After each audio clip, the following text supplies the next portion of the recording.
Assalamu alaikum and good evening. You are watching Hums Up TV and I am Muneeb Hamid with the news.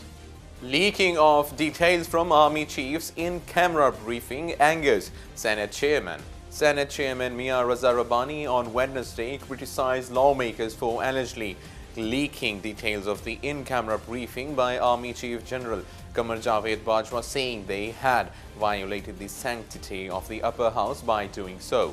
Taking notice of the details from the session being made public, Rabbani said Rule 225 prohibits the publicity of an in-camera session. If we keep up the same attitude, no one will be able to take the House into confidence, the chairman said, adding that senators should know that in-camera sessions are not spoken about in public. For allegedly breaching the privilege of the Senate, Rabbani forwarded the matter to the House Business Advisory Committee. 7 killed in firing landmine explosion in Dera Bukti. At least 7 people were killed and 4 others injured on Thursday in an incident of firing and a landmine explosion in Balochistan's Dera Bukti area. 6 people were killed and 4 others injured when unidentified assailants stormed a house in Dera Bukti's Toba Nakhani area and opened indiscriminate fire, Levi sources said. The armed men stormed into the home of a man identified as Gujjar, killing his 2 wives and 3 children. As the injured were being transferred to a hospital, their vehicle hit a landmine. 1 person was killed and the ensuing explosion.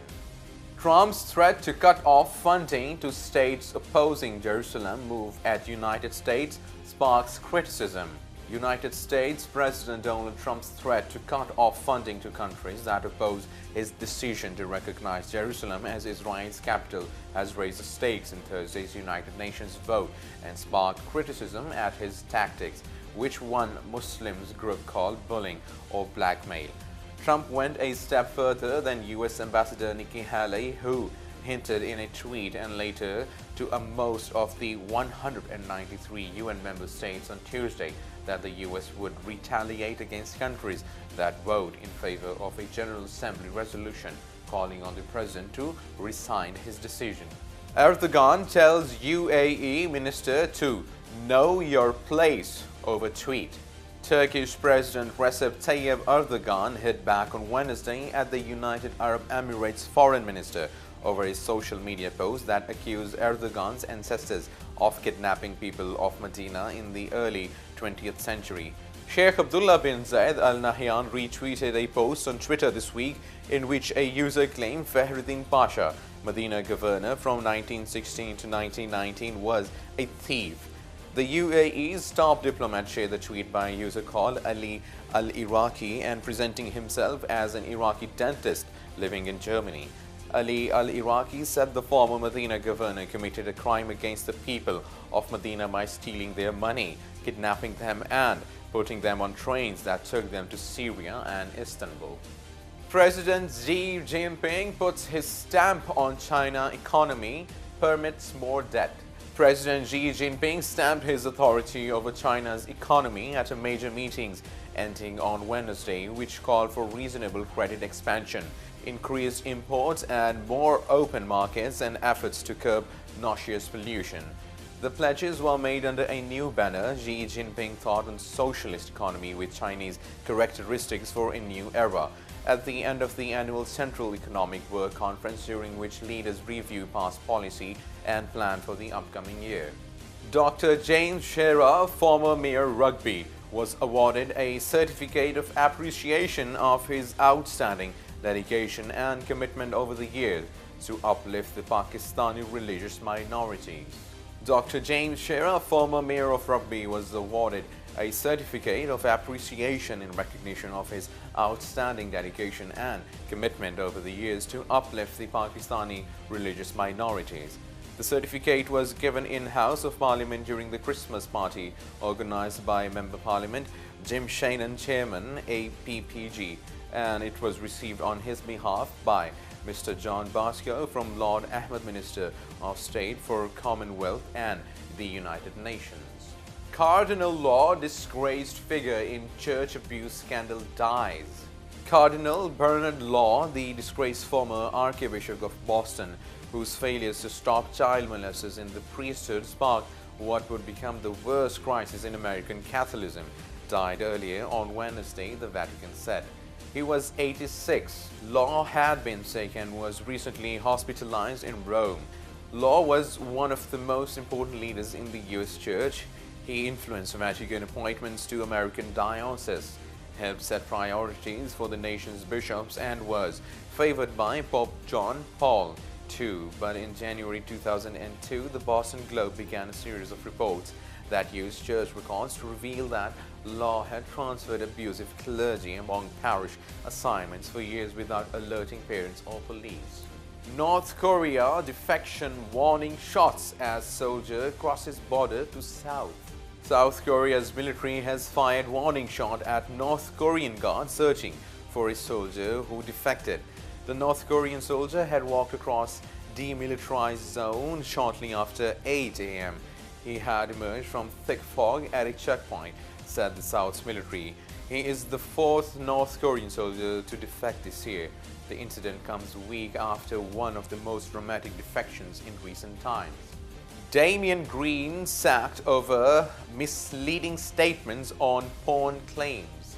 Damian Green, one of Theresa May's closest allies, has been sacked from the cabinet after an inquiry found he had breached the ministerial code.